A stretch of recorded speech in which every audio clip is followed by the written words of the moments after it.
बहुत समय पहले की बात है। एक छोटे से गांव में एक रहने वाला लड़का था जिसका नाम अर्जुन था।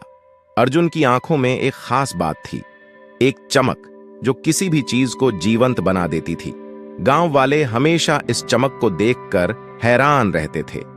एक दिन अर्जुन ने गांव के पुराने वृक्ष के नीचे बैठते हुए अपनी आंखों की चमक से एक अजीब सी रात बना दी। जैसे ही रात आई, सभी गांव वाले ने देखा कि रात किसी और रूप में आ गई है। रात बोली, अर्जुन, तुम्हारी आंखों की चमक से तुमने मेरी सच्ची शक्ति को पहचाना है। मैं तुम्हें एक विशेष उपहार दूंगी।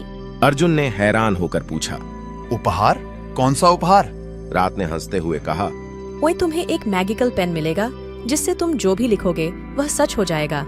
अर्जुन को मिला मैजिकल पेन और उसने खुशी खुशी अपनी कविताएं और कहानियां लिखना शुरू किया।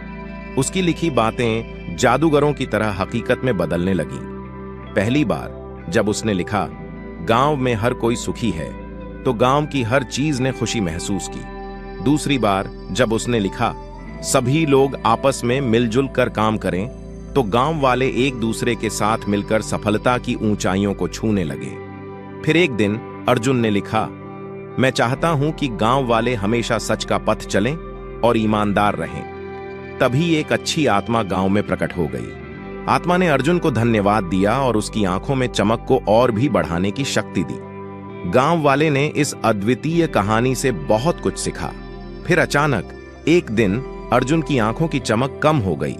सब लोग चिंगारी से भरे हुए रात की ओर देख रहे थे। रात बोली, तुम्हारी आंखों की चमक कम हो गई है क्योंकि तुमने अपनी शक्ति का दुरुपयोग किया। मैंने अपनी शक्ति का गलत इस्तेमाल किया, मुझे खेद है। अर्जुन ने खेद से भरी आंखों से रात की ओर देखते हुए कहा। रात ने हंसते हुए कहा, तुमने सीखा कि शक्ति का सही इस्तेमाल करना बहुत जरूरी है।